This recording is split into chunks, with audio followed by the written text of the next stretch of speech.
So good morning, everyone. So how's the conference going for everybody? Good parties last night? Wherever you happen to end up? Anybody remember where they ended up? No? Okay, that's usually a good sign.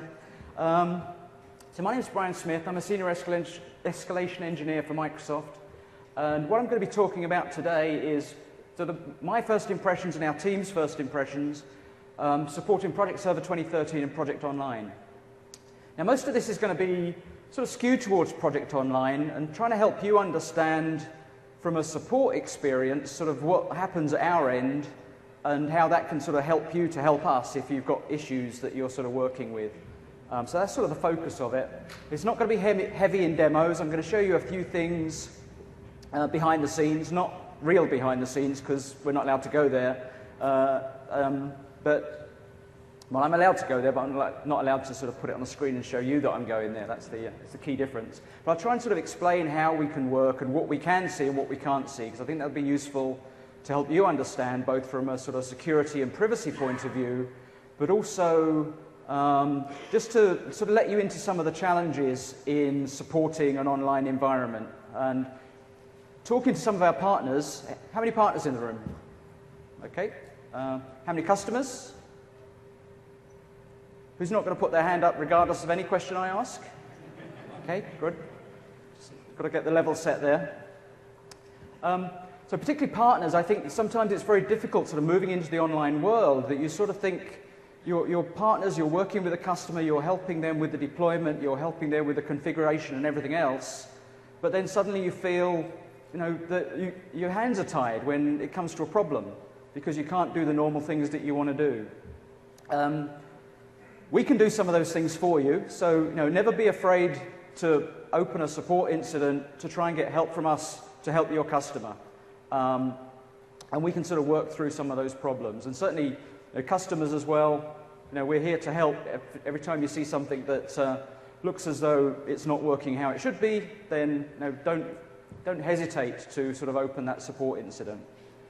One slight sort of level set on that, one of the things that we're not is your administrators. So we're here to help and we're here to tackle support cases, but you'll sometimes get us pushing back a little bit if it gets too much of a sort of teaching you to use the system. I mean, usually we're happy to sort of do that thing and we will do that kind of thing, but if we find that we're getting a lot of that, then we need to sort of help you to become successful by getting the right information to do that kind of sort of just general administration stuff yourself. The stuff that you can get to that you can do, you should be able to do. The stuff that is broken or you can't get to it and you need us to do something, then that's what we're there for. Yep, question there. So, just kind of setting the scene, I guess, is you've got a Project Server 2013 on-premise. Yep. And obviously you can get it in bits underneath the hood, and so you can do troubleshooting with the same method as previous versions. I think it's going to be helpful for partners and particular us, and maybe some customers, to really understand the difference between what you can do with on-premise deployment. Yep. I'll be covering some of that, Kelvin. Yeah. The question was, I'll just repeat it, I'll be covering this kind of things. It'd be very useful to understand if you've got sort of Project Server 2013, sort of on-premises, you've got your own system, how does that compare to what's running in the cloud? How are the bits different, what's different, and so on? Depends which day you ask, so it's a very difficult one to answer, but I'll talk about that kind of thing as we go through and explain why that is sometimes challenging, not just to you, but sometimes challenging to us as well. Yep, we probably keep the questions to the end, then you'll know what I haven't answered and we can sort of ask questions based on that rather than preempting the slides. Yeah, thanks. So, I'm going to talk about learning from our first impressions and sort of how we started off the support process for Project Online. What's changed over the first year? I'll be drilling a little bit into on-premise to online comparison.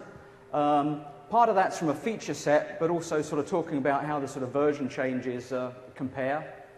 And how we in the support organization support the application. So my key takeaway, and this is sometimes, even internally at Microsoft, we sort of get this confusion where people sort of use Project Online and Project Server 2013 interchangeably. And Project Online is not Project Server hosted. It is nearly Project Server 2013 hosted, but there are some key differences in terms of features and so on. So, I mean, a typical one is, why have you disabled notifications in Project Online? Well, we haven't. They were never there in the first place. It's a feature that's not in that area. It's something we get a lot of feedback on, and it's something we'll be sort of taking into consideration on how we sort of could achieve that going forward. But in terms of that feature, it wasn't there, so we haven't taken it away. But I know it's just terminology, but it sometimes helps to sort of think of the two as separate. And particularly as we move forward, there may be things that sort of start diverging a little bit more as we sort of go through the next year of Project Online. The other key takeaway there, customers are more successful when they work with a partner for their first online experience. If you're familiar with Project Server, you've come from even 2007, 2010, then there's not going to be any surprises there. So, I mean, I'm not saying you can't do it on your own. There's certainly every opportunity and to do it on your own if you're familiar with the platform. But if you just sort of pay your subscription, you've never seen Project Server before, then it can be quite a steep learning curve to work out how all the configuration needs to happen. And there's partners out there that have done this a ton of times for hundreds of customers and can make that sort of pain-free to sort of help carry you through there. So it's the dawn of a new day. This slide was put together before I knew what dawn of a new day would actually mean on this day, that my boss's boss's boss's boss's boss's boss has got a new boss. But so the slide's apt for that as well. But the real intention of this slide was, Project Online is new for all of us. I've been playing around with it for quite a while before it was released sort of externally, but it's still a new experience once it sort of gets out into the wild world and sort of understanding how things are going to be working. So the timelines. Late 2012, we released Project Server 2013. And then just about a year ago, February 2013, Project Online was launched.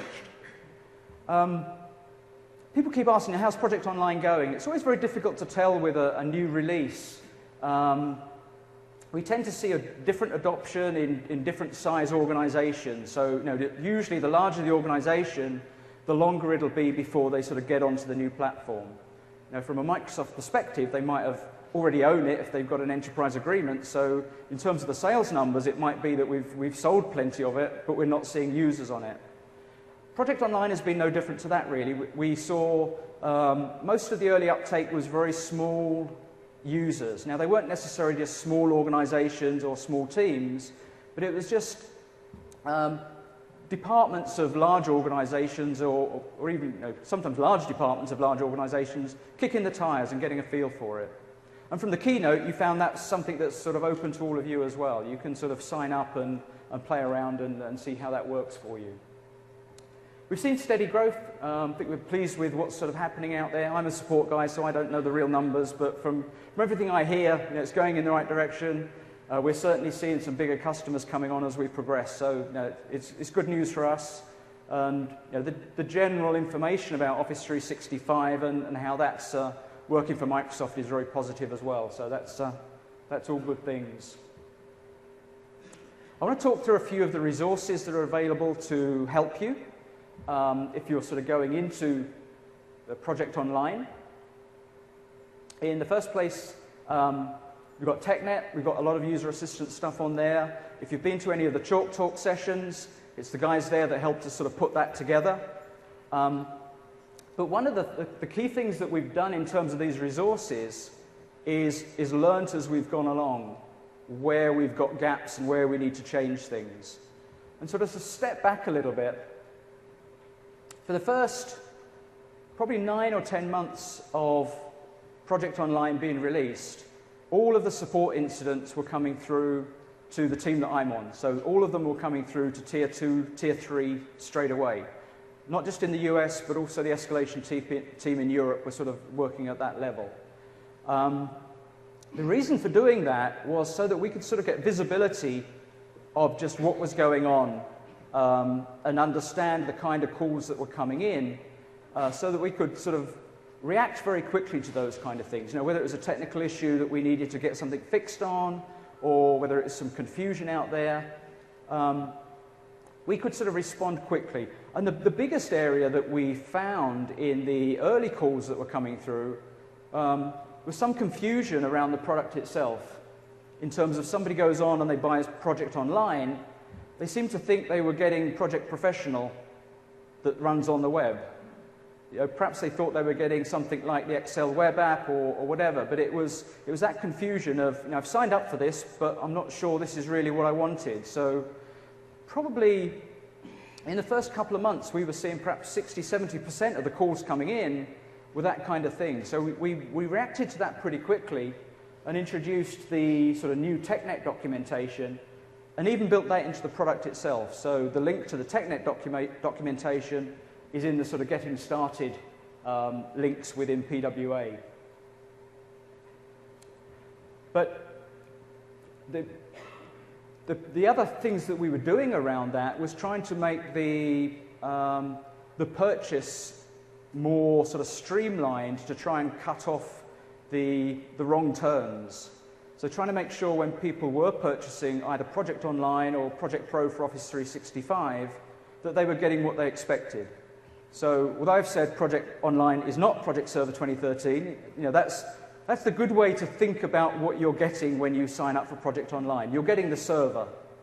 And then if you buy Project Pro for Office 365, you're getting the client.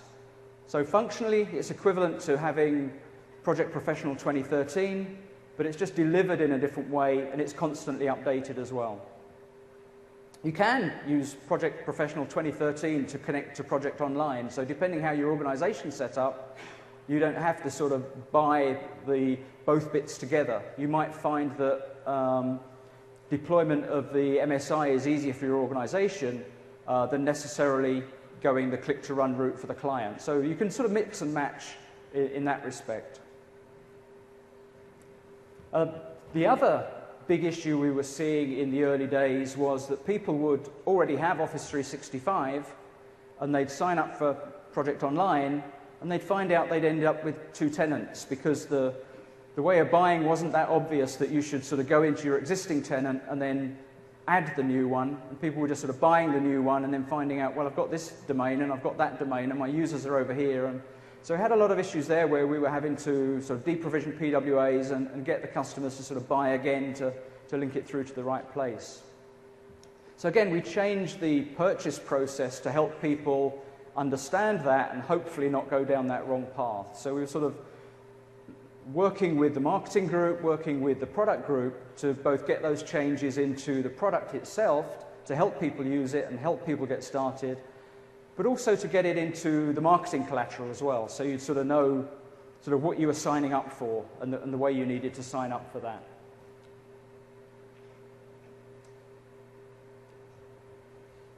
So we added the new sort of getting started link so you can get sort of straight to the TechNet documentation, and lots of sort of easy ways of sort of moving through the product. So when you got started, it would sort of step you through what you really needed to do.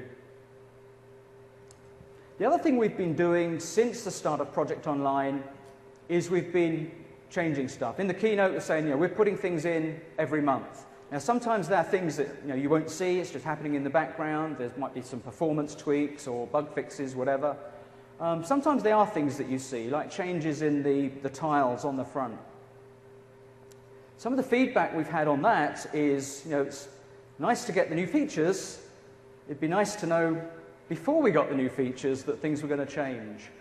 And again, that's feedback that we've been sort of considering how we work with that. I did a blog post recently on the most recent changes, sort of the day it happened, which is sort of several days too late for a lot of you. But going forward, what we want to do is work with the product group to get that information out there. Now, whether that will be on the product group blog or whether we'll put it out through the project support blog, we'll find a way of getting that information out there. Because I think Facebook looks a bit different, then everybody's angry about that, but it doesn't really matter because it's just Facebook. But we're talking about business applications here, where you've got sort of procedures and processes in place. you've got manuals, you've got books. And I think it's only right that we should be giving you a heads up on your users may see this sort of change coming through over the next few weeks. We can't always be that accurate on when they'll see that change because we do sort of roll things out sort of time-facing. And we roll things back as well. If any of you were sort of using Project Online 2 Thursdays ago, was it? I can't remember. When we pushed out the new sort of introduction to adding new projects, we had a new sort of wizard-based thing for sort of walking you through adding your project and so on, and choosing your EPTs. It was more sort of a panel of your EPTs rather than a drop-down going to the name. And we had an issue there where we pushed some new bits out and they conflicted with some of the old bits. And if you were using the old style, just sort of new basic project plan, and then you put in the project name and you click next or finished, I can't remember, I think that changed as well. You just see the spinning cycle. And it was actually had worked, everything was working okay, it was just the refresh of that page and the sort of callback to that page that was broken. And we hadn't picked that up in the sort of pre-release stuff that we were doing. I mean, I must admit, I'd seen it. I was working on some stuff probably for the project conference the day before, doing all this kind of stuff. And I probably just got impatient and went and looked, and oh yeah, my project's there, and just carried on without thinking that it's broken, just thinking, I couldn't wait. So we should really have picked that up before it got out to you guys, because I was seeing it in our sort of internal system a couple of days before that.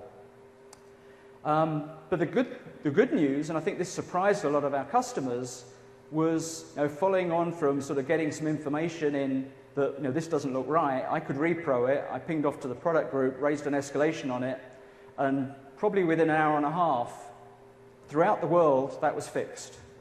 So some customers were, how'd you do that? And it's quite impressive. I think that's the first time in the public Project Online that we've had to do that. And to be honest, it should have happened quicker. We found a few flaws on the way through as we were trying to press the big red button and make that sort of problem go away. So we learned from that particular, we learned quite a bit from that particular episode, from the fact that it shouldn't have happened at all, but we also learned that once it happened, we could easily sort of turn it back again and get that right. So you should be getting the new experience again sometime soon, but for some reason they've locked down any changes to the system for this week because people demoing just didn't want those surprises. I guess it's okay to inflict it on you, but we don't want to suffer from that. But I'm not doing too much of a demo, so it's not going to catch me out. So going into the new stuff, so over the year, we've added the button for downloading Project Pro to Office 365, another big call generator for us. I've purchased this thing. How do I get it? And you had to sort of go through the admin center and various clicks to find it. We've now put it sort of right on the getting started bar, so you can sort of find where to download that. We've got the sort of new Project Online, which will take you to extra information about sort of getting started. We've added the new capability to create or import projects, which sort of walks you through it a little bit more. It doesn't sort of leave you sort of lost, wondering, how do I start using this thing? The Project Center. I mean, one thing we didn't really sort of think through was, okay, somebody lands on this page and it's just empty. They've got no idea, particularly with the ribbon sort of nicely stays out of your way so you can't see anything, and unless you sort of get that to come back, you don't work out, well, how do I add a project? So we changed that experience. If the Project Center's empty, then it gives you these choices. It says, perhaps your view isn't showing you any projects, or do you want to create a project? So we're trying to put prompts in all the right places to sort of help you understand sort of how to use the product. This is the one that came and went, so you will see this again sometime.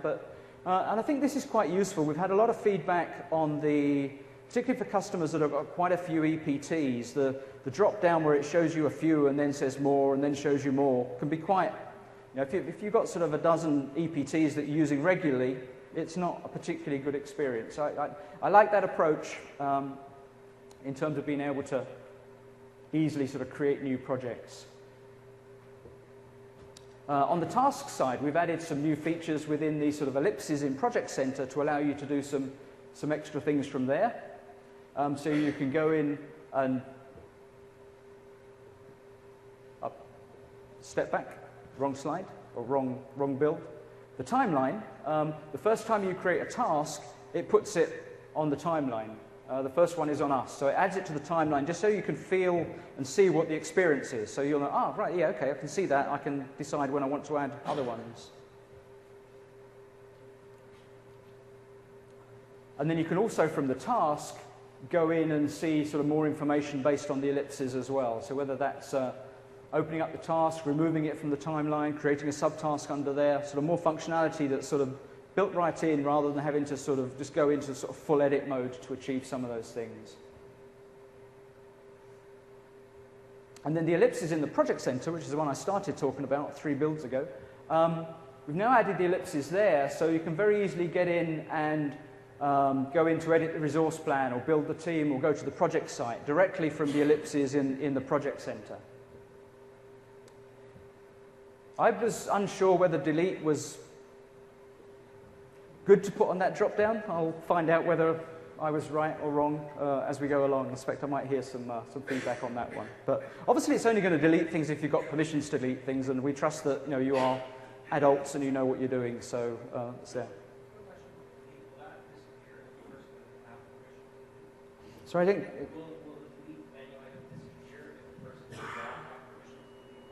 I'm pretty sure it does. I think the question was, will the delete show if you haven't got permissions to delete? Most of the things in SharePoint are trimmed based on permission. So I must admit I haven't tried it, and I don't like saying yes thinking it should when it might not. But yeah, I think generally we cut those things out if you haven't got permissions to do them. The other thing we've added, I didn't get screenshots of these because my particular instance isn't in the right sort of state for this, but if you're signing up for Project Online today, what we'll do in the admin center is actually show you sort of a highlight thing of how to get to the getting started and so on. Because one of the other things we heard was, yep, I've signed up for it, I've got it, but where is it? And the project is sort of hidden under those ellipses, or you have to go into admin and the SharePoint sites. It's hidden away. So we've now added some extra text that stays for 30 days after you've purchased on the sort of the Office 365 Admin Center. And there's also a new link on the quick launch as well there. Final point on there, the email that goes out when you sign up, if it hasn't already changed, it will be changing very shortly. Because again, that was a very sort of bland, thank you for your business, here's your URL, get on with it.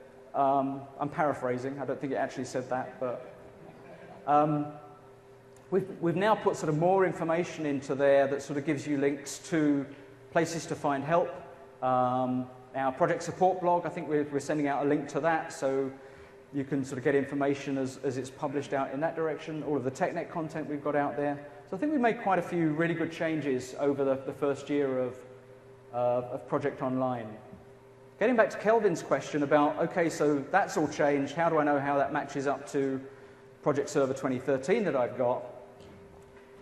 A lot of these changes will get into the sort of core product at some time. I mean, I haven't seen the timeline for when each individual piece gets in, whether some of these will, probably some of the early stuff that changed may be in SP1 that's coming along. Some of the stuff that's arrived more recently certainly won't be in SP1. Doesn't feel like the kind of thing that would go into a service pack either. And in some respects, some of the things we've changed aren't as applicable to a Project Server 2013 environment as they are to Project Online. So there's not a sort of a big push to really sort of keep parity. So on the support side, when we're opening bugs against whether it's Project Server 2013 or Project Online, sort of a hotfix request, for instance, we'll go through that process of, okay, we've got this problem in Project Server 2013. Are our Project Online customers going to hit this? We need to fix it there as well. Or we've got this problem in Project Online. Is this something that our Project Server 2013 customers are going to care about as well? An example of that is OData. We hit an early issue in OData. I'll be talking a little bit about it in some of the later slides. We've hit an early problem with OData where if you've got multiple multi-value custom fields, you could end up getting sort of mass duplication of your rows in your OData feed. there's a bad join in the query at the back end, and basically it's just returning a lot of data that didn't really need to. Now that's something we found fairly quickly, we could fix fairly quickly and online, but the decision was, well, we won't put that fix into Project Server 2013 unless somebody specifically asks for it. We've got the fix ready, we can put it in, but if you don't need to fix something, then we generally don't, just in terms of the risk of regression and all that kind of thing. Because the thought is OData is the key driver for Project Online reporting, but it isn't something that generally our Project Server 2013 customers are going to be using in their on-premises environment. I mean, even the stuff you saw in the keynote, which is really cool with the SQL Server integration services, you can use all of that on-premise and you could point it at OData, but you wouldn't, because you could use SQL Server integration services directly pulling from the reporting tables in the database. So, even if you're working with Project Online and Project Server 2013, all your reports can be the same, and the bit sort of to the right of SQL Server integration services can all be the same. But it wouldn't make much sense to connect to OData when you can connect directly to the database. So, for some of those reasons, we'll make changes in one environment and not in the other environment. Other than the bug fixes you were just talking about, is the experience for Project Web App going to be different from Project Online and on-premise projects? Yeah, good question. The question was, apart from the sort of the bug I just mentioned, will the experience be the same in Project Server 2013, in PWA, as if you're in the Project Web App in Project Online? Generally, it's going to be the same. There'll be some of these features that I've been talking about in the What Else Is New that are in PWA in Project Online that haven't yet made it to PWA in Project Server 2013. Most of those things will do. So it's almost like Project Online is sort of smoothly adding all these features, and Project Server 2013 is sort of going along, doing some catch-up, going along, doing some catch-up. And I'd imagine there'd be sort of a level set round about the service packs is when I expect to see the catch-up happening. But just because of the timelines of the fixes going through, SP1 goes through months and months of testing. There's been a beta for it running since, I don't know, November, December. It's virtually ready to go. The final testing is there. There's a few sort of last-minute bugs that different teams are thinking about trying to get in there, that kind of thing. But obviously it's been around a while, so some of these kind of changes I've talked about here wouldn't meet the bar for getting that into SP1. You go to a code review and say, oh, we've got this nice thing where we want to sort of add this, and the teams that are sort of triaging SP1 just wouldn't take the risk of adding something which they think, as trivial. I mean, in code terms, they wouldn't want the risk of sort of adding that extra potential problem to SP1. So when the service packs come out, it will never quite catch up with where Project Online is going at any time. But a good question. Other resources to assist customers. I mean, we use blogging as the quick channel to get to our customers. We're probably ahead of some of the other teams within Microsoft in terms of the support organization driving blogging. We've probably been doing it for about 7 years or so. I started out on my own blog on the left-hand side there. More recently, we've switched over to using the project support blog on TechNet, the one on the right there. So all the new news about sort of what's new and the on-premise stuff on cumulative updates, we'll tend to be pushing that out through the project support blog. I still tend to do sort of some blogging on my own, and then I'll do pointers every few weeks to go and look at this stuff, because I know there's people that might subscribe to mine that haven't yet subscribed to the project support blog. And it's been running a bit longer, so it tends to come a bit higher up the search engine as well if I put it in mine compared to the ones that are in TechNet. There's plenty of other good blogs there as well. I mean, we had an upgrade on our TechNet platform recently, and I lost the blog role from the TechNet one. It's still on my blog, but most of our MVPs that have blogs are listed on that sort of panel on the left-hand side. So there's some great content there as well from MVPs and partners. So that's a good way of us getting information out very quickly, like what's new, that kind of thing. So this is probably where we'll want to do it as a support organization. We're certainly trying to encourage the product group and the product marketing group to also use their ways to market as well. Office has had a major revamp on their blogs recently, so I think that's probably that would be a good place for the what's new. But we'll always try and get ahead of the game here as well for the project support blog. So I'm going to do a quick comparison of sort of Project Online and Project Server. You've heard the term, an Englishman's home is his castle. That's not my castle.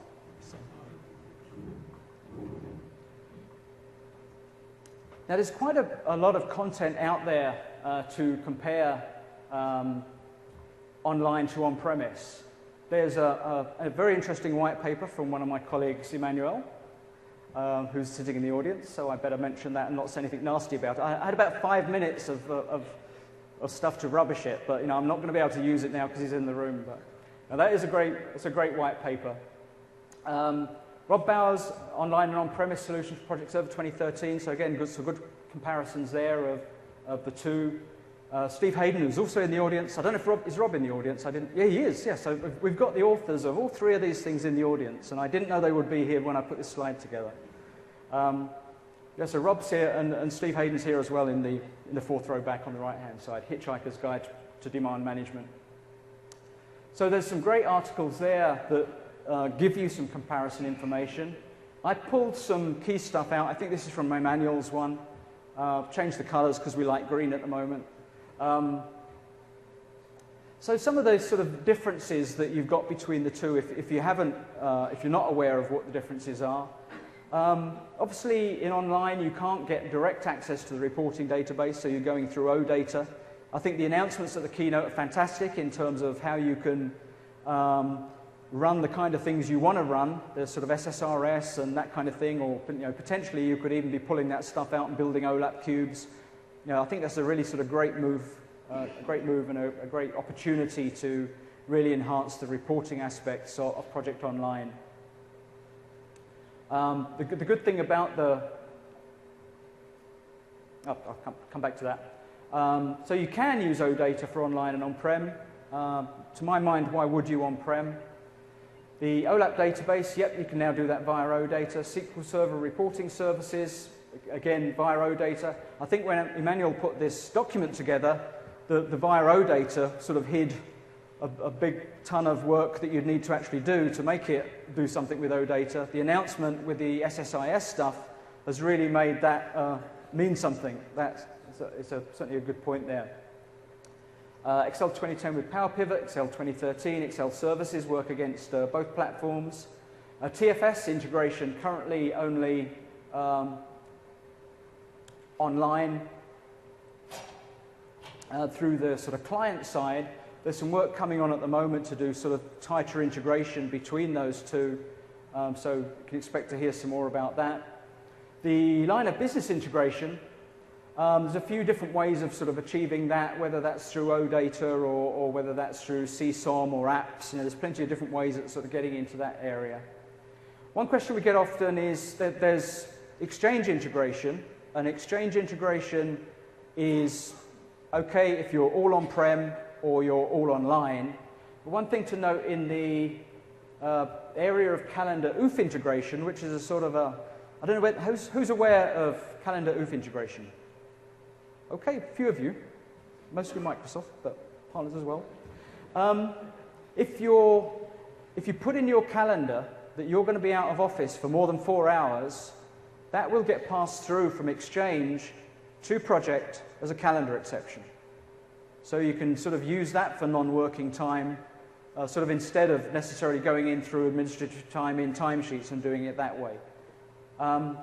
That's only available on-prem. I know they're sort of looking at the online side of that, but currently that's only if you've got on-prem Exchange and on-prem Project Server 2013. I'm going to talk a little bit about the support experience. I probably sort of touched on this in some of the earlier slides. But it's a very new challenge to us in the sort of project team. SharePoint have been doing it a while. They had obviously a lot of experience with BPOS. There was also obviously a lot of experience out there with some of the stuff that we'd done with Exchange hosting, that kind of thing. But in project, we took a few different directions than our SharePoint sort of counterparts. We're a smaller team, and we can tend to sort of do things in slightly different ways. We come under the SharePoint org in a support sense in the structure, but we're sort of a different team and do things our own way. And quite often we find that SharePoint learn from some of the stuff that we're doing, because we have to sort of think through things in a slightly different way. So obviously we did a lot of training with our people on sort of what they could do, what they couldn't do, get them sort of knowledge of what the differences were. Even though everybody's been trained and everybody knows the differences, I will for certain be asking some of you for the ULS logs. And you'll come back and say, but we're online, we can't get the ULS logs. So forgive me, I'll reply to emails internally. I'll say, well, get the ULS logs. They're online. Oh, yeah, I saw that. So, we've been trained, but sometimes it doesn't seem like it. The getting total visibility of the customer experience is going back to getting all of the cases coming through to us for the first sort of 9-10 months. Since then, we've got sort of new resources in Mumbai, in India, who are taking a lot of the frontline stuff. So they tend to be taking a lot of the, if you like, the low-hanging fruit of I bought the wrong thing, I need a refund, and they'll sort of work with the sort of business side to sort of make that happen. And helping with the sort of how-to type questions that are coming through if people are sort of confused about how to get started, where they get various things. If you've got a project online case and you're working with our frontline team and you think they're not doing what they should be doing, or they're missing the point and it's more serious than they seem to think it is, ask them to escalate. They're a new team. They're very good. I've spoken to all of the people on the team. We've had our experts out there training them. I think we've got a really good bunch of people with great skills, but they're new to Project Online like the rest of us. And sometimes there's things that happen sort of with Project Server, and it's not too important, and you can sort of try this and try that and try something else. That's fine if it's like one customer system. Well, it's not fine if it's been done incorrectly, but if it's one customer who's having this particular issue. But every case that comes through, we've got to think, we've got hundreds of thousands of users around the world who might be hitting this same problem. Is this going to affect everybody else? And then we need to make sure that that's escalated really quickly through to the Tier 2, Tier 3, and the product group. I mean, when it starts moving, it comes through pretty fast in terms of ringing people's phones and getting them out of bed. But we need to make sure that we're catching those from the front line. So if you ever feel that something is not really registering with the support engineer you're working with, ask them to escalate, and then they can sort of push it through. The other thing, we've got the Project Online forum. We're currently sort of reworking how we work on the forums in terms of trying to point more of our resources towards getting that information on the forums, sort of validated, getting answers out there, making sure that people know what the answers are. So we're working with that along with our MVPs. I know there's a few of those in the audience. I think Gary's checking his email, so he's probably not listening. But I'm presenting right now. So the key thing with the forums, I'm finding a lot of times that with search at the moment, it seems to be making a very good job of finding forum posts. But if all you're finding is somebody asking the same question as you, that's not too helpful unless somebody's actually answered it. So we're trying to make sure that the answers are out there. If the answer's already there, then we want to make sure that we're sort of validating it. Because sometimes you'll get a posting and somebody will take a guess based on, insufficient information. It might be the right answer, it might not. The original person who posted may never come back because they solved it on their own. So sometimes we're guessing as well when we say that's the answer. But we like to try and validate sort of what's going on in the forums and make sure that it's good, accurate information. Because that's, when I'm searching for stuff, I tend to obviously use Bing. There is some other search engine, but I haven't come across it yet. But I do find that it's finding a lot of the blogs, obviously, but it's finding a lot of the forums as well. So because of that, I know you guys are finding the forums too. So we want to make sure that the quality is out there. The final point on the top bit, we need to be nimble when things are going wrong. Like the other morning when the page wasn't refreshing properly, we can get it pulled back down very, very quickly. Or if we need to get a fix on, we can get that done very quickly as well. So what's different with the online experience? We're finding that we're getting a different type of caller. And I must admit, I'll put my hands up, I edited this slide. A lot of what I'm showing you is a session I did at one of our internal technical conferences about 6 months ago. So I've updated it.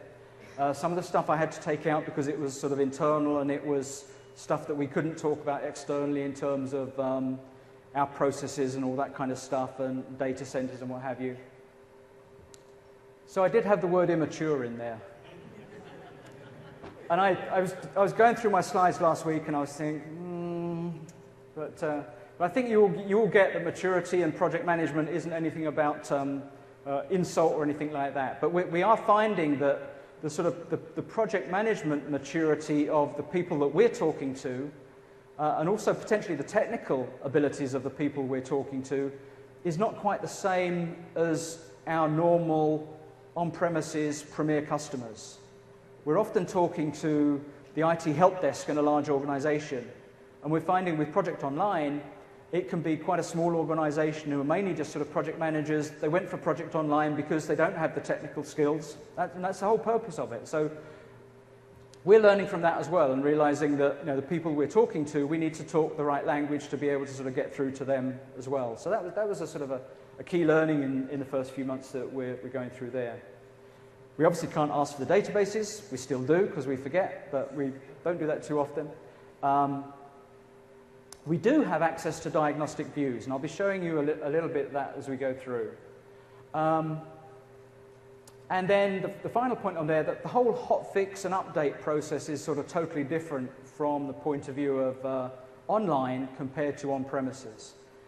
Usually, if there's a key fix that we really need to get out to everybody, it's going to be in online and it's going to be in a cumulative update.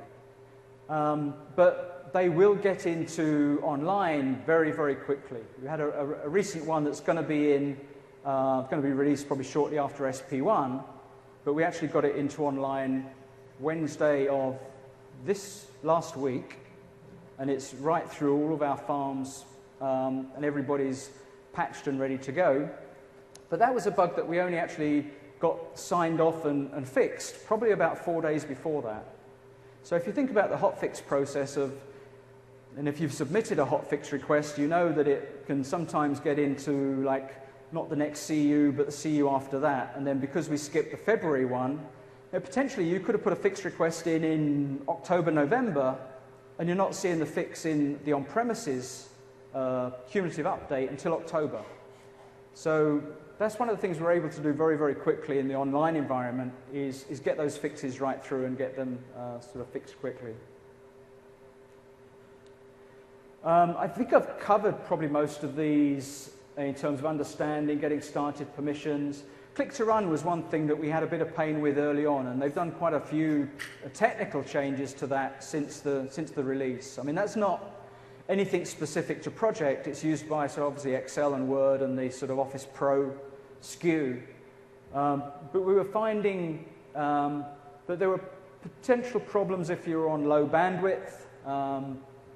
Where I live is a little bit out in the country, and our bandwidth at home is very low, so I experienced some of these firsthand. The other thing is just the way the Click to Run runs. If you've got Office Pro and then you load Project, it sort of goes back and then comes again. So it's sort of, if you sort of think it's broken halfway through, because you might even see your icons disappearing from the taskbar, and then you've got to add them back again afterwards, which is annoying. I don't know if they're going to fix that, but that's not my area of expertise. but some people were then sort of stopping it midway, thinking this isn't working, I didn't expect it to do that. And if you stop it, then the recovery wasn't very good either. So you'd sometimes have to find you'd have to do the fix it and delete everything and then load it all on again. So, sorry for some of the pain that you sort of felt there in the early days. From what I see of the case volumes coming through, that seems to be a lot better now than it was sort of in the early times as well. The other thing we saw, and some of this was pre-release as well. Pre-release of Project Online, we had the ability to, you could sign up for a trial. And when we released, we kept that open probably, I think, for a few days. I think we had a sort of certain number in our head of how many sites we wanted to put into that sort of trial process. And that was sort of blocked off soon after that. One of the reasons we blocked, was two reasons we blocked it off fairly early on. One of them was that people were signing up and not using them. I mean, we looked at Project Online information from pre-release, and it's just amazing how many PWAs were provisioned, and they had no projects in them. And it was like, there's obviously overhead to us, so it didn't look like good value. We couldn't obviously always know why there weren't any projects in them. Was it the fact that they couldn't get started because of some of the things I've spoken about earlier on? Or what? I don't know. It's very difficult for us to sort of get feedback on why there were so many sign-ups but nobody seemed to actually be using it. The other thing that we introduced after the release was sort of assisted trials. So you can sort of sign up with a partner, and then they can get a sort of proof of concept up for a period of time to help you get started, so point you in the right direction and give you some advice about how you want to move forward. So that's sort of the direction we'll be going there. I think there might be some changes coming up in that direction as well, with some of the sort of technical things that we've done at the back end. We may be able to sort of loosen up a little bit on that. But I didn't say that, in case if anybody asks you. In terms of the infrastructure, there's probably a bit less that I can talk about in this audience than the one that I spoke to on the internal side. I actually sat through an Office 365 deployment session on Sunday, which was one of the pre-conference sessions. Anybody else in that session? Yep. On there? And that was pretty good, but it's like, okay, how many data centers have we got? And I think the answer was between 10 and 100. So that sort of narrows it down. And apart from the data centers, there's lots of other things throughout the world that sort of give good connectivity between the different regions and the data centers. And before anybody asks me, I've had the question already this week that Australia isn't necessarily getting the best service from Project Online as it ought to be. But I'm not fully conversant with where those challenges are, but that's what I've heard back from a few of our sort of partners in that region. I'm sure you never get this many people in a data center at one time. I think I just sort of put people in the picture because it was a little bit more human, but I don't think we have real people sort of walking around in those kind of things.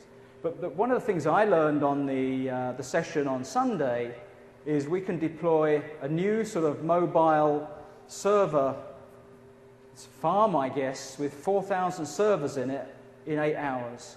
And it's just sort of like delivered. It's got all the services built into it, so you're not putting it in a building. You're just sort of, you've got an open park somewhere, and you just sort of fix this up, and then plug in the water supply and the electricity and everything else, and away it goes sort of 8 hours later, and you just turn it on and get moving it. So there's some interesting stuff that we're doing there in terms of how to grow the data centers. Because one of the challenges is that sort of density increases. Sometimes the building that you've got is the constraining factor. That you want to raise the floor because you need to put more cabling through, but you can't raise the ceiling easily enough, so you can end up sort of getting squashed out. So some of these sort of new techniques of being able to just sort of put a trailer in and it's got all the stuff in it is quite interesting. Obviously all of the data center players are doing very similar things. I don't know if anybody's seen in the news. I think it's just sprung up again. I saw it in Google a while back, but Google have got a ship off the coast somewhere which has got a lot of stuff on it. Everybody was wondering what it was, and I think they did finally come out and say it's sort of a data center and it's lots of these sort of farms in containers. So we've got data centers in sort of North America, the Far East, Europe, and generally when you sign up you'll be saying where you are and it'll get put in somewhere near you.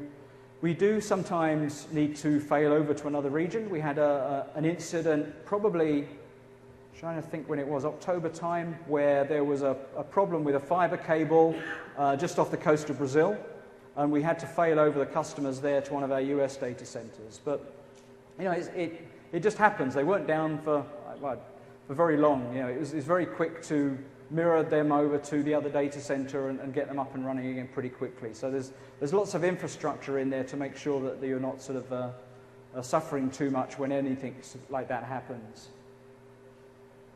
We also have a lot of internal customers in Microsoft using Project. Some over there. Hi, Brad.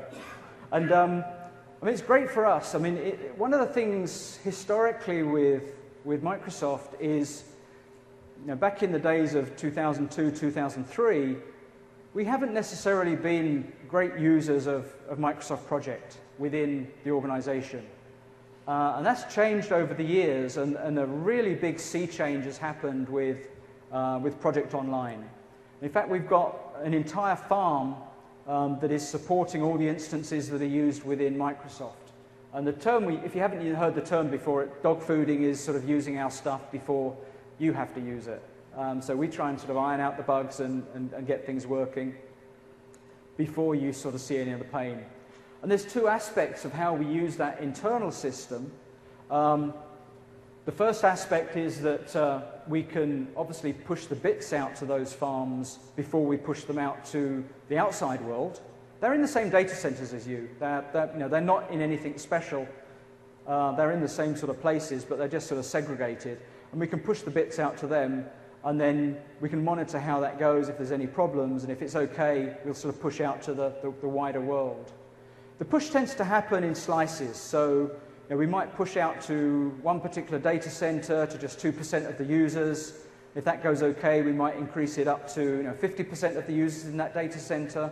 We might then push up to 50% in all the data centers, and then finally to 100%. So we're monitoring it as it goes, because it's obviously a challenge to say, okay, we push out to this 2%, but what if we're just unlucky and that 2% of users aren't big users of the feature that we've just patched? So we try and take it slowly, because we can sort of pull back at any time.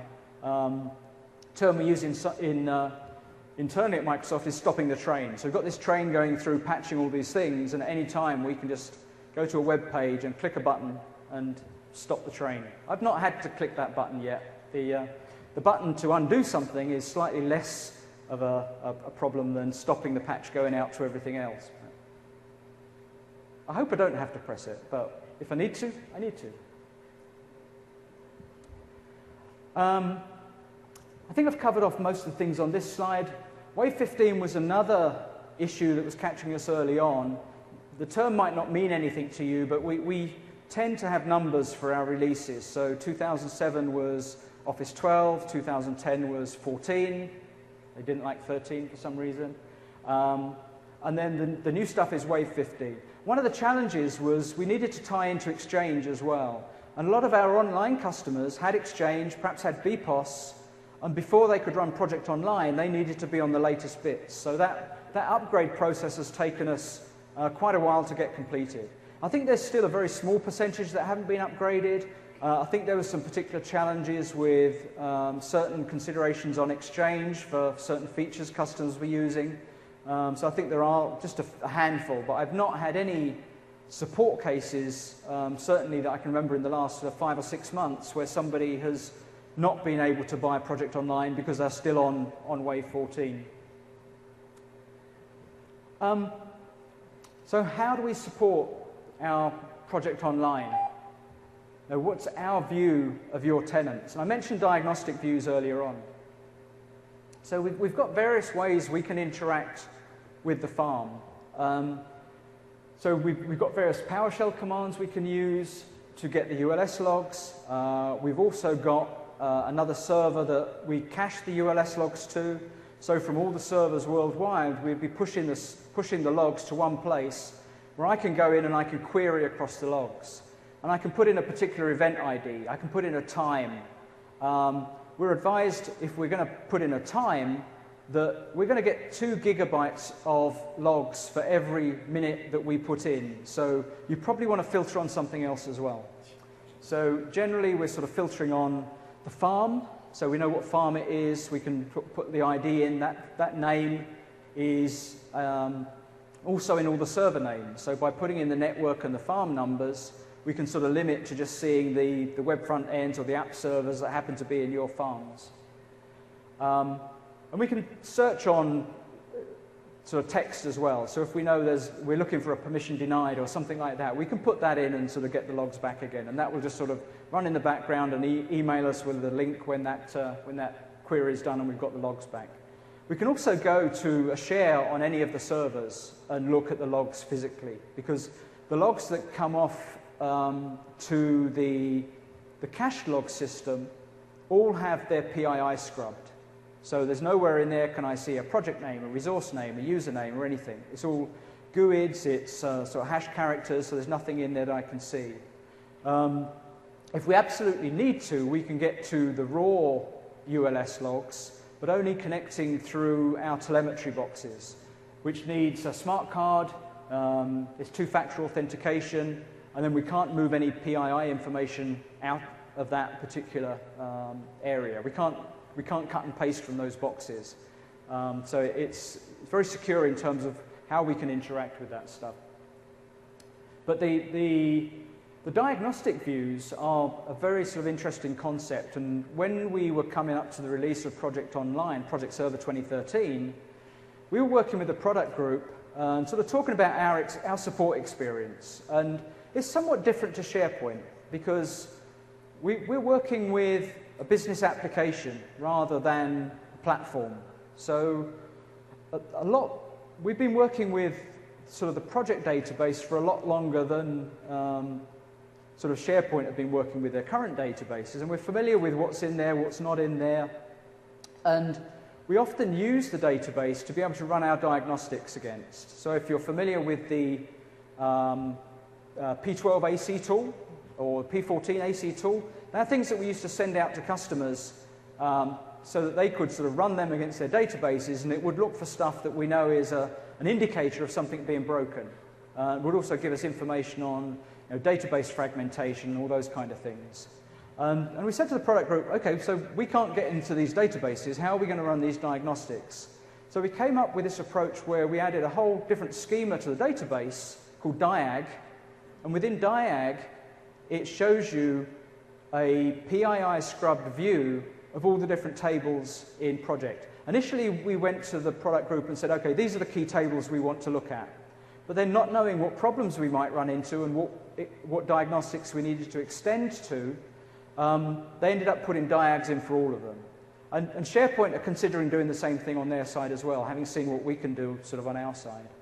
So we've rewritten the sort of P12, P14 AC tool diagnostics so we can actually run it against the tenant database and pull back that kind of information. So if we know there's a particular problem we're looking for, whether it's an orphan baseline or a missing record in the reporting schema is causing a problem when we're publishing, then we can sort of run diagnostics to sort of trap those kind of things. If we need to do anything about it, then obviously that gets harder. If it's something that you can do, okay, just unpublish that project and republish and everything will come good, then fine, we'll work with you to do that. If there's some kind of data issue at the back end that we may need to fix by running a script to delete some records or whatever it might be, then we have to go through sort of a lot more peer reviews and through a different team of people to actually get those scripts executed against specific databases. One we had to do this with a while back, just trying to remember when it was, probably October, November. We had an issue where if you provisioned a PWA in a non-US language, or non-English language, I should say, they're very similar, I've heard. If you provisioned in, I forget what the one that caused us a problem was. It might have been, I'll say French. I know it wasn't French, but I'll say French, for example. If you provisioned in French, what you'd get was actually mostly French, but if you're familiar with Project Server 2013 and language packs, it was more like an English site that you'd applied a French language patch to, which is predominantly French, but column headings, the word home on PWA, there's a few telltale signs that tell you that it's not just pure French. Custom field names, because obviously we don't tend to translate the custom field names to their foreign equivalent if we load a language pack. So what we needed to do in that case, we worked out what the bug was and what the problem was, but we needed to rewrite a lot of the tables that contained the language information. So the product group came up with some scripts to be able to do that, and then had to sort of go through what we affectionately call the kiosk, which is basically a group of guys in a building in Redmond that have more access to the systems than we do in support. I mean, I can connect to the telemetry boxes, and I can look at the diagnostic views. I can go to a share that's got the logs on it. I can run a limited set of pre-approved commands that might do something like, restart one of the web front ends, check to see what services are running, all those kind of things. But when it comes to actually touching data, there's a very high bar in terms of the sign-off that has to be done to get those kind of things to happen. So I equate it to this sort of the lock. The lock is that it's secure, but sometimes from a support perspective, it looks like we're looking through the keyhole to sort of do the diagnostic stuff. So this is just an example of sort of the diagnostic views in the database. I was going to take you into sort of SQL Management Studio and show you them, but you can probably see them better on here than you can anywhere else. This is sort of an example of one of the queries I had to work on to try and work out what was going on the online environment. And you can see that everything's GUIDs. There's no sort of text there, there's no resource names, there's no project names, there's no task names. We can't reverse it, so I can't sort of run anything to tell me what that project name is with that particular hash value. But if the customer gives us the project name, I can generate a hash value, and then I can see if that hash value exists in the database. So that can sometimes be helpful, or other times we'll go back to the customer and say, you've got a problem with project AB12C13 and so on. And then, if you add that to the project center view or whatever, there's ways of helping the customer to find out what that really means. So I probably talked about this anyway. RFC and kiosk are our ways to get things done that we don't have the permissions to do. And they have to go through a level of peer review to allow them to happen with the product group. I mean, it's not a peer review between people in support. It's something that me or Adrian or Chen would sort of put through as a request. And then whoever's the on-call engineer for project would engage with the feature crew for that particular feature to get permissions to be able to do what we've asked them to do. Or come back and tell us that, no, you can't do that. But, I mean, which sometimes happens, or they know a better way of doing it, or, we might find a different way of fixing it. I'll skip the demo because I'm running short on time, and I did want to leave some time for questions. But, I mean, it's not anything that... The demo was really showing you about the database and the diagnostics and all those kind of things. But just summing up before we sort of go to questions, in terms of helping us to help you, the key things we need are exactly what time did this thing happen. If you get a correlation ID in the error message, can you give us the correlation ID? Sometimes you'll get a message come up and you won't see a correlation ID in a message box, but if you look at the URL, you'll see that the correlation ID is actually part of the URL that it's showing to you. So again, there's different ways the correlation ID might show up. So, when you open the call, if you can give us as much information like that as possible, then we can sort of go behind the scenes and try and find out, okay, what was happening at that time? What does this correlation ID point to? If you're used to Project Server 2013, I run the query against this server that's got 25 terabytes of data hitting it every day, and it comes back and says, no return data. So sometimes there still are those things where a particular correlation ID won't really tell you anything in the logs. And generally those are things that the correlation ID is bubbled up perhaps from the UI, and it's at a verbose level which isn't really applicable. So we can't find it. We can actually turn the logging up. It defaults that it'll only stay up for a minute before it'll come back down again. So generally, if we've got something really critical, we need to sort of get you to repro, we can run one of our PowerShell commands at the back end to say, on these farms, on these servers, for this category, turn the logging up to verbose at this time for this long. We can't do it for more than a minute. It'll just drop back anyway if we don't specify a time. So we can push the logging up and then get you to repro, and then we can sort of pull the logs after that. So we can still get at sort of things that aren't coming through correctly as well. So I've been speaking probably far too much, but I hope that's given you an idea of how we work with Project Online. I think we've got 8 minutes and 33 seconds left. There's a microphone just next to the projector. If you could use the mic because we're recording it, so it'd be good to get the questions recorded.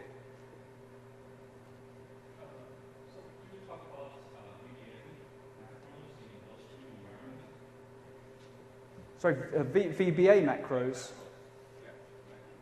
Well, if you're specifically talking about a VBA macro, then you're running that in the client. But what am I missing the question there? Yeah, can we put a VBA in Project Online? Yeah, I mean the VBA is actually running in the client, so you can do VBA in Project Pro for Office 365 in exactly the same way that you could in Project Professional 2013.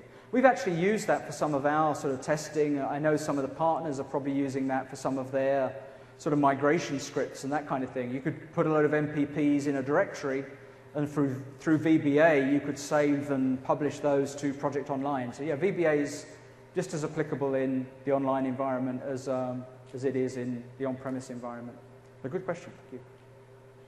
Right, we've seen a lot of issues with the Project Pro that we're running through trials at the moment. So a number of clients, the download players without any useful messages are being used to problem are not really coming across as a lot of helpful things. So without wanting to diagnose the features, whether you've seen a lot of those issues. I thought that issue was going down, and I fully appreciate that sometimes people hit the issues and they just get fed up asking about it, and we stop hearing about it, but it doesn't mean it hasn't gone away. So that's good information for me.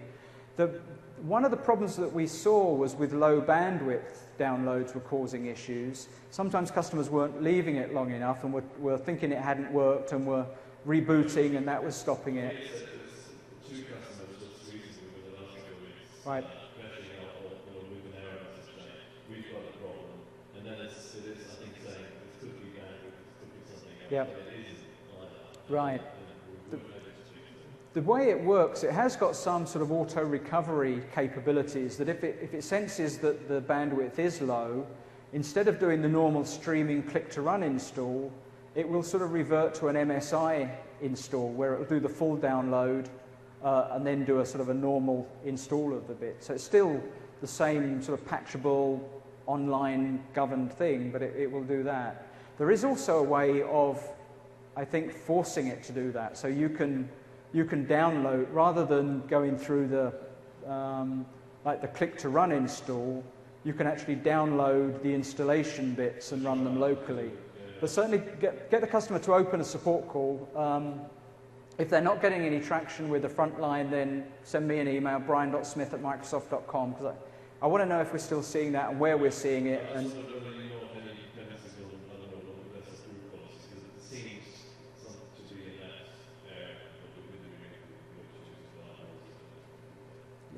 off the top of my head, I don't. It's not something, one of my colleagues had worked more on the click-to-run problems we'd seen early on, so I knew some of the issues, but I certainly wasn't aware of all of them. But it's good to know. Well, it's not good, but it's good that I know. It's bad that it happened, but yeah, thanks for that. Okay.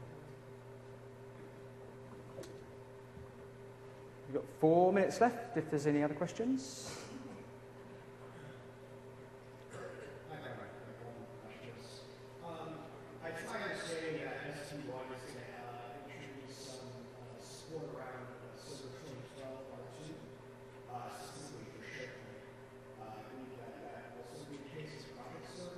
Yep. Are we going to have to wait for that system install package I don't know. I know the support's there. I wasn't aware of how that will be delivered and whether it will need the slipstreaming package to do that. I can certainly follow up on that one.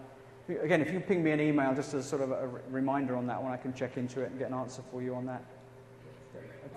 The other thing I was curious about is, are these data centers where SharePoint Online and Microsoft Online exist, are those consistent with the Azure data centers that customers? They certainly are. I guess what I'm Yeah, I mean, asking is Project Online built on Azure?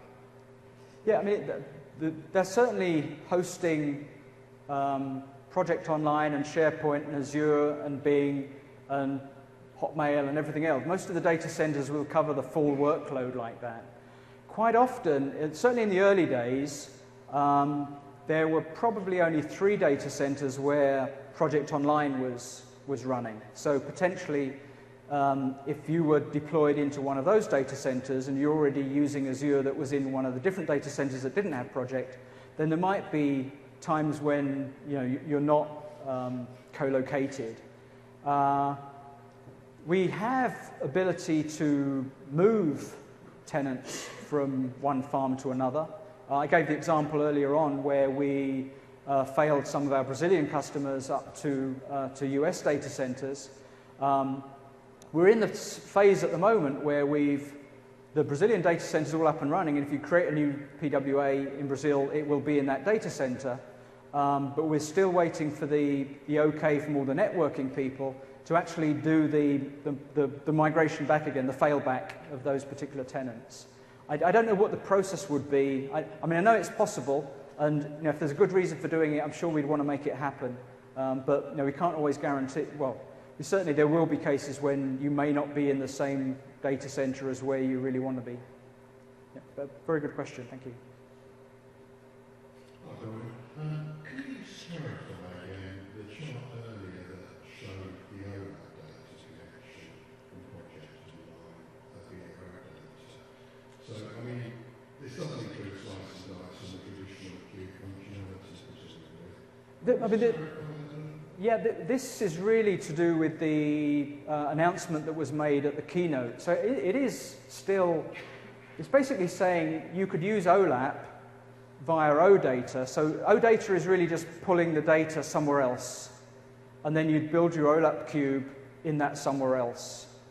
So it's really just a way of getting the data out of online, and then you can do whatever reporting you want to do in that environment. So you could still sort of build exactly the same cubes and the same slice and dice and everything else. So you'd be using SQL Server integration services, and then once you've got the data wherever you want it, you can use SSRS, Power BI, OLAP, whichever, yes, any third-party reporting service as well. Yep, anything that you're used to using in OLAP in Project Server 2013, once you've pulled that out via SSIS, you can do whatever you need to do in it. I think we're 45 seconds to go, and I think there's a fairly quick turnaround on the room, so I don't want to hold up the next presenter. I'll be hanging around for a very short while, but I have got some other meetings to go to. But I'm here. I'm doing another couple of sessions today, and I should be around most of tomorrow as well. And on Thursday, I know some of the MVPs, I'll be meeting up with you guys. But thanks very much, and see you again.